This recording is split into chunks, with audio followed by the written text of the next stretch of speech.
Hello everyone, this is MJ and you are at my channel called Reading This Life. My channel is where we talk fiction, friends, and fun. Today, it's a book review.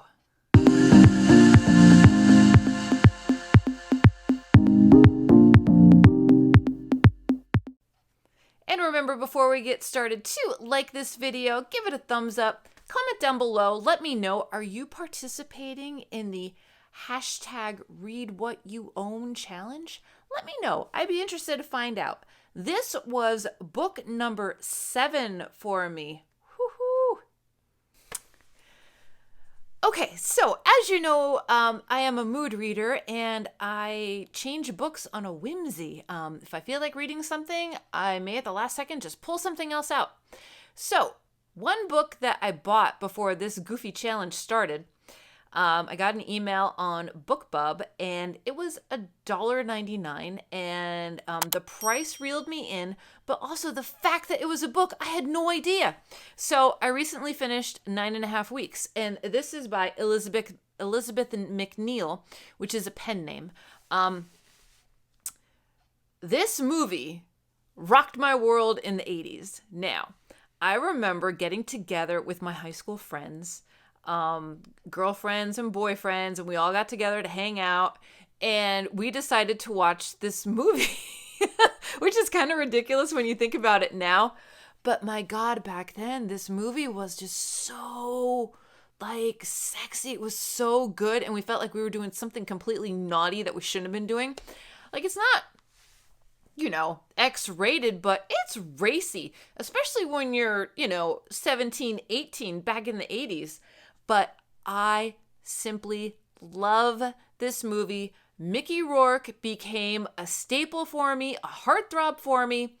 Kim Basinger, everyone wanted her hair. Everyone wanted her look. Everyone kind of wanted to be her. And when I found out that this was a true story based on real life events of an affair that happened over a 9.5 week period, buy, purchase, put it on the Kindle. So I started this 2 days ago. It's a short book. It's only 200 and some pages. I kind of had to go into it. I knew the movie. I haven't seen the movie in years, but you know those scenes that stand out to you. You know the ones that I'm talking about, they're kind of iconic. And I kind of had to put that in the back of my head, and I said, okay, let's read what happened, because we all know there's a huge difference between what is promoted in a movie and what actually happens on the page. Normally, the book is better. The first 50% of this book is very vanilla and drawn out. The last half of the book is where a lot of the more disturbing material happens, where more of the events in the movie takes place. Heartbreaking ending. What I liked about the book is that Elizabeth McNeill, again a pen name, her daughter wrote an afterword saying how her mom basically went on through life as if nothing had happened. Now, the author was hospitalized after having a bit of a breakdown from this traumatic relationship that started very flirtatious. The daughter stated how her mom strived for her daughter to have a normal life. Her mother told her when she was 23, right when the movie came out, I think. Elizabeth McNeill, the author, died in 2011. I think it was a reprinting came out in 2014, and this is 9.5 Weeks, a memoir of a love affair. Now, this book was written, are you ready? 1978. 1978, for women in the world, especially America, we were just starting to dig our heels in. We were starting to dig our heels in the workforce, with women's rights, with, sexual liberation. there was a lot going on in 1978 for women. I remember being a little girl and thinking of what I wanted to be when I grew up because there were so many opportunities ahead of me. I also remember there still being a lot of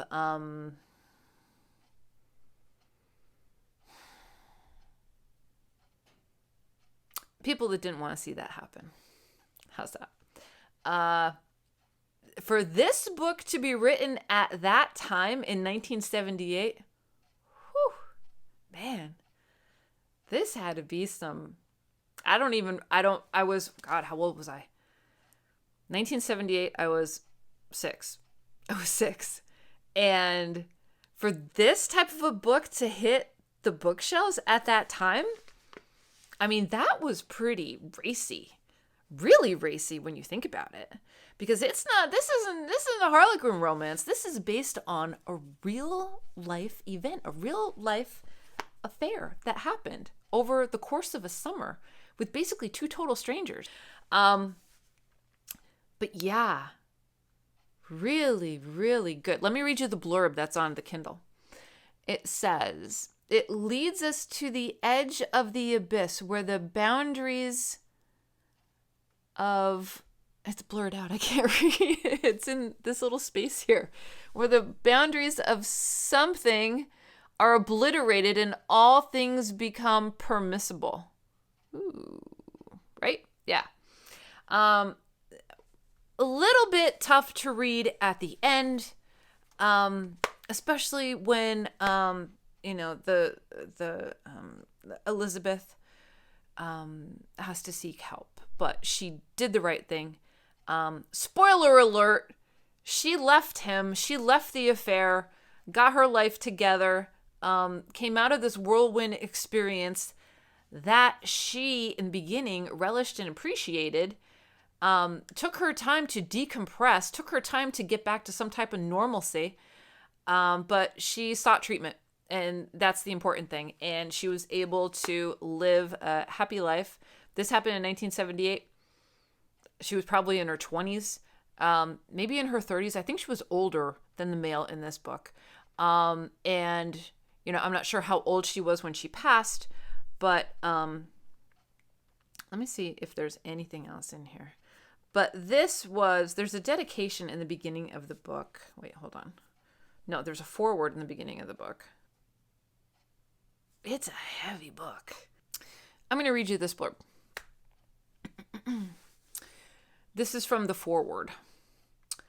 And the foreword was by Francine Prose.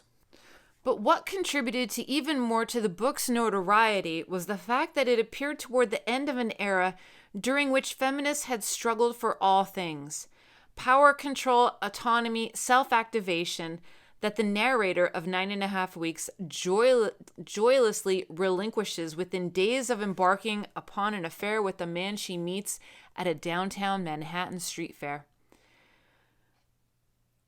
What makes the irony sharper is that the narrator is, at least on the surface, a new woman, capital N, capital W, enjoying all the advantages that her activist sisters have fought for. She's well-educated, widely traveled, sexually sophisticated, in short, blessed with all the benefits of a young, middle-class, single professional woman in New York. What made 9.5 Weeks seem so revolutionary or counter-revolutionary, depending on one's perspective, was the assurance, the steady voice of experience with which it testified to the fact that under certain circumstances and in certain psyches, sex trumps not only politics but everything else as well.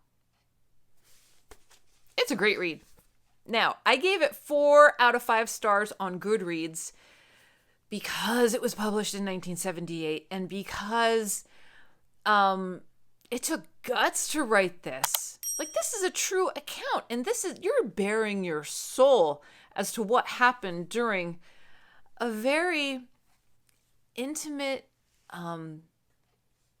controlling relationship that she agreed to. Okay. Yeah. So it's a very, very fascinating, interesting read. I recommend it if you're looking for a little spice.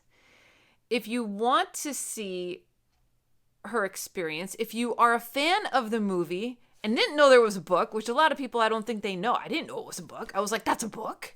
I have to get it. Because, like I said, one of my favorite movies, Mickey Rourke, man, back in the 80s. That was it. That was it. He was the cat's pajamas, as we would say in my house. So, yeah. So that's it. A little spice, a little book review. Number 7 in the Read What You Own challenge. I've officially upped my challenge to 50. Yeah, we're tackling 50, baby, because I know I can do it. And I know I have enough books to do it. So yes, that's it here from me. I'm going to leave you with that. Hope you had a little spice on your Thanksgiving. It's Thursday when this is going to be going up. All right, everyone. I will see you in my next video, which will be sooner rather than later. So until next time, goodbye for now. Keep reading.